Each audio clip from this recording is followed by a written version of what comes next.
امام حسین نواز رسول ہے. اب یہ شاعر اسلام کی زبان سے آپ سن رہے ہیں.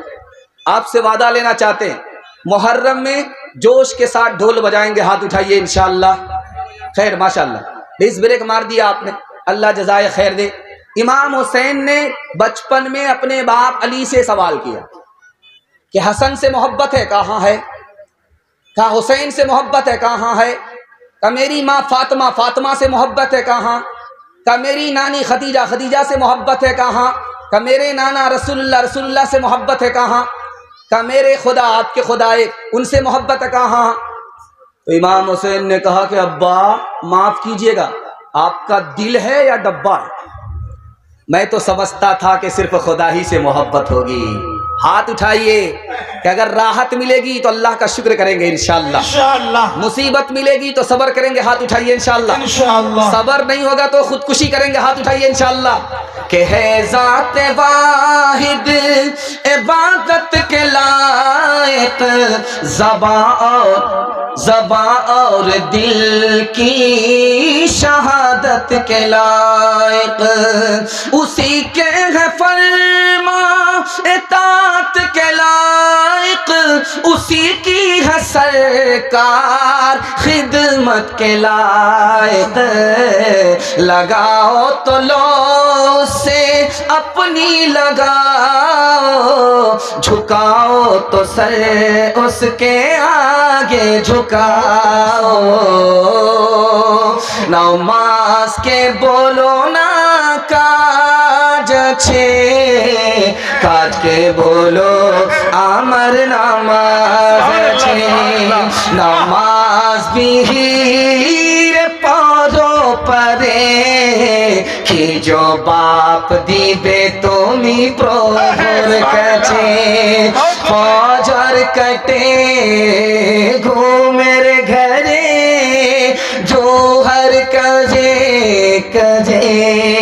اثار کٹے کھیلئی دلائے مغرب مجھے اشار شموئی ہوئے گلے تھک پیچھے دنیا پیچھے. نماز کے بولو نا کاج چھے, کاج کے بولو امر نماز چھے. پہلا پیغام ختم ہو گیا. دوسرا پیغام نبی کی سنت کے حوالے سے آ رہا ہے. سننے کے لیے تیار ہے؟ ہاتھ اٹھا دیجئے انشاءاللہ. شادی کے بعد داڑھی رکھیں گے؟ ہاتھ اٹھائیے انشاءاللہ. خیر ماشاءاللہ. شادی سے پہلے رکھ لیجئے داڑھی, بیوی آئے گی دوپٹے کی ہوا لگے گی, قبلہ بدل جائے گا. ہم نبی سے محبت 3 وجہ سے کرتے ہیں, یاد رکھیے گا. اللہ آپ کے علم میں اضافہ فرمائے, میرے مطالعہ کو تازہ فرمائے. 3 وجہ سے ہم نبی سے محبت کرتے ہیں. جو نبی کو صورت ملی وہ کسی کو نہیں ملی, صورت سے محبت ہے. نبی کو جو سیرت ملی وہ کسی کو نہیں ملی, سیرت سے محبت ہے. اور نبی نے ہمارے اوپر خدا کے بعد جو احسان کیا, پورے خاندان نے, ماں باپ نے بھی وہ احسان نہیں کیا. بے شک ہمارے نبی نے ہمارے اوپر 6 احسان کیے. پہلا احسان نبی نے ہی آ کر کے بتایا تمہارا خدا ایک ہے. کتنا بڑا احسان. دوسرا احسان ہمارے نبی کا, ہمارے نبی نے بتایا کہ تمہارے ماں باپ ایک ہیں, آدم اور حوا کی اولاد ہو, آپس میں بھائی ہو. اس بات کا دھیان رکھنا کہ جیسے تمہارا خدا ایک ہے اسی طرح تمہارے ماں باپ بھی ایک ہے. ہمارے نبی نے تیسرا احسان فرمایا, ہر انسان کا دوسرا انسان احترام کرے. ایک انسان اگر دوسرے انسان کا احترام کرتا ہے تو یہ کعبے کو تعمیر کرنے کے برابر ہے. اگر ایک انسان دوسرے انسان کو ذلیل کرتا ہے تو یہ کعبے کو ڈھانے کے برابر ہے.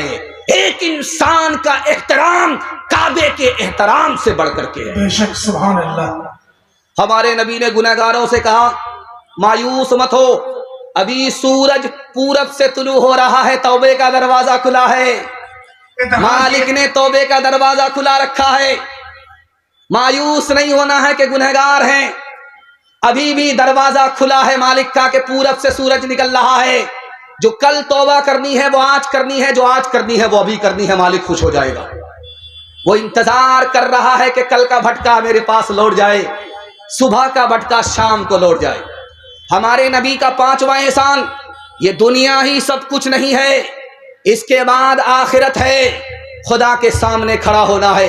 ہماری آخری منزل نہیں ہے، آخری منزل آخرت ہے۔ بے شک ہمارے نبی کا آخری احسان، اس دنیا کے چکر میں اپنے دین کو برباد مت کرنا۔ حضرت عثمان رضی اللہ تعالیٰ عنہ مکہ آئے، پائجامہ ٹخنے سے اوپر ہے، کفار مکہ نے کہا کہ ٹخنے سے نیچے پائجامہ کرو۔ مدینہ گئے، آئے واپس تو ٹخنے سے اوپر پائجامہ ہو گیا، ٹخنے سے نیچے پائجامہ کیوں نہیں ہے، ٹخنے سے اوپر کیوں ہے؟ قربان جائیے حضرت عثمان کے اوپر رضی اللہ عنہ، انہوں نے کہا یہ میرے نبی کی سنت ہے۔ کہا نبی کی سنت کو ہم نہیں مانتے، تم ٹخنے سے نیچے پائجامہ کرو۔ عاشق رسول حضرت عثمان نے کہا جان تو جا سکتی ہے، پائجامہ ٹخنے سے نیچے نہیں آتا۔ بہت خوب ہے، سبحان اللہ، نعرہ تکبیر۔ ہے محمد ہے محبت میری سنت سے، محبت ہے میری، ہے محبت میری سنت سے، محبت ہے میری، اور یہی فرما گئے سارے رسولوں کے امام، دو جہاں کی کامیابی گر تجھے درکار ہے، دو جہاں کی کامیابی گر تجھے درکار ہے، دو جہاں کی کامیابی گر تجھے درکار ہے، تھام لے دامن تو ان کا جن کا محمد نام ہے، تھام لے دامن تو ان کا جن کا محمد نام ہے۔ تیسرا پیغام قرآن کے حوالے سے سننے کے لیے تیار ہے؟ ہاتھ اٹھا دیجیے انشاءاللہ۔ آپ کا جوش کے ساتھ ہاتھ اٹھتا ہے، میرا دل خوش ہوتا ہے کہ آپ زندہ ہے، بیدار ہیں، جوش کے ساتھ جلسہ سن رہے ہیں۔ اللہ قرآن سے 100% ہم سب کا رشتہ نصیب فرمائے۔ چھوٹا بچہ پاس ہو رہا، ابن مبارک محدث ہے۔ ساتھی سے یہ درخواست ہے کہ بھئی آپ لوگ بیٹھ جائیں، پیچھے کے لوگوں کو تکلیف ہو رہی ہے، دوسروں کو تکلیف مت دیجیے، اللہ کے واسطے آپ لوگ بیٹھ جائیے۔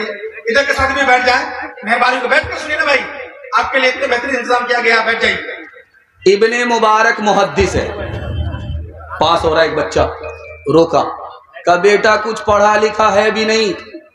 کہاں پڑھا لکھا ہوں، 4 باتوں کا علم ہو گیا، اس کے بعد مجھے کسی علم کی ضرورت نہیں ہے۔ حیرت میں پڑ گئے کہ 4 باتیں سیکھی ہیں اور کہہ رہا مجھ کو کسی چیز کی سیکھنے کی ضرورت نہیں ہے۔ حیرت میں پڑ گئے، کہا بیٹا یہ بتاؤ تم نے 4 باتیں کیا سیکھی ہیں؟ کہا سر کا علم ہو گیا، زبان کا علم ہو گیا، کان کا علم ہو گیا، دل کا علم ہو گیا۔ کہا بیٹا کچھ بھی نہیں سمجھ میں آیا، کیا کہنا چاہتے؟ اس بچے نے کہا مجھے سر کا علم ہو گیا کہ اس سر کو کہاں جھکانا چاہیے، اللہ کے آگے کسی کے آگے نہیں جھکنا ہے۔ مجھے دل کا علم ہو گیا کہ اس دل میں صرف خدا کی یاد بسنی ہے اور کسی کی نہیں۔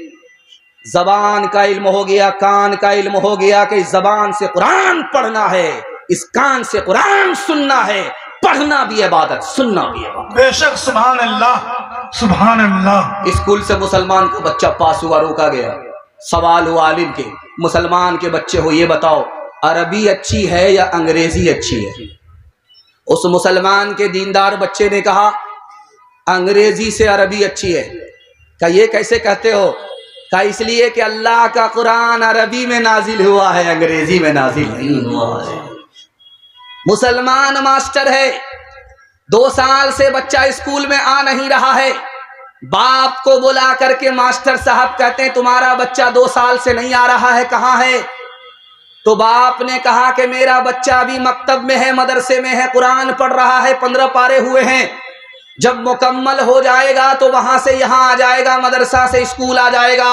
اس گھر کو آگ لگ گئی گھر کے چراغ سے۔ جانتے ہیں اس ماسٹر نے کیا تانا مارا؟ ارے قرآن کے چکر میں 15 پارے کے چکر میں تمہارے بچے کے 2 سال برباد ہو گئے، اگر قرآن مکمل کرانے کے چکر میں رہو گے 4 سال برباد ہو جائے۔ میں ہاتھ جوڑ کر کے آپ سے کہتا ہوں، آپ پروفیسر بنائیے، ڈاکٹر بنائیے، انجینئر بنائیے، اسلام منع نہیں کرتا، لیکن ڈاکٹر بنانے سے پہلے اپنے بچے کو قرآن کی تعلیم دے کر مسلمان بنائیے۔ ہاتھ اٹھائیے انشاءاللہ۔ اپنے بچوں کو تم علم قرآن دو، اپنے دین اور شریعت کی پہچان دو، اپنے بچوں کو تم علم قرآن دو، اپنے دین اور شریعت کی پہچان دو، ببلو ببلی نہ رکھنا کبھی ان کا نام، کرنا اس بات کا تو مگر احترام، کرنا اس بات کا تو مگر احترام۔ ہاتھ اٹھائیے، وعدہ کیجئے اخبار روز پڑھیں گے، قرآن کبھی کبھی انشاءاللہ۔ 2-4 آدمی ہماری طرح ہاتھ اٹھا رہے، خیر سیدھا رانچی جانے والے، کلکتہ میں ان کا گزارا نہیں ہونے والا۔ دنیا اور آخرت کے حوالے سے 3 منٹ کا پیغام آپ کی خدمت میں آ رہا، تیزی سے نکل رہا ہے۔ عظیم مہمان آپ کی خدمت میں آنے والے ہیں، اور آپ نے واقعی میزبانی کا حق ادا کر دیا کہ اتنا خوبصورت انداز میں، جوش میں اور جذبے کے ساتھ آپ جلسہ سننے کا، آپ نے سننے کا حق ادا کر دیا۔ دل سے دعا کرتا ہوں اللہ آپ کی ہر مشکل کو آسان فرمائے، آمین آمین۔ جانتے ہیں کفار مکہ کیا کہتے تھے؟ ہم تو ابراہیم کی اولاد ہیں، خانہ کعبہ کی خدمت کرتے ہیں، ہمیں عذاب ہو ہی نہیں سکتا، اللہ نے ٹھیکہ لے لیا، اب ہمیں عذاب ہوگا ہی نہیں۔ اور اس سے بڑھ کر کے یہود و نصارہ نے کیا کہا جانتے ہیں؟ ہم تو اللہ ہی کی اولاد ہیں، اللہ سے ہمارا رشتہ ہے، ہم کو عذاب ہوگا ہی نہیں، ہوگا تو صرف ایک دن عذاب ہوگا۔ مسلمان نے کیا کہا جانتے ہیں؟ میں فلاں بزرگ کی اولاد ہوں، سب کو عذاب ہوگا، ہم کو عذاب نہیں ہوگا۔ سب کی بات کو اللہ کے رسول نے 1 منٹ میں غلط ثابت کیا، کہا فاطمہ یا فاطمہ انقذی نفسکی من النار فانی لا اغنی عنکی من اللہ شیئا، اے فاطمہ عمل کرو، باپ نبی ہے، باپ کے بھروسے مت رہو، میں تمہارے عذاب کو تمہارے عمل کے بغیر روک نہیں سکتا، تمہیں بچا نہیں سکتا۔ سبحان اللہ۔ ہاتھ اٹھا کر کے وعدہ کیجئے کہ مرنے سے پہلے موت کی تیاری کریں گے انشاءاللہ، جوانی میں سوئیں گے، بڑھاپے میں جاگیں گے، ہاتھ اٹھائیے انشاءاللہ۔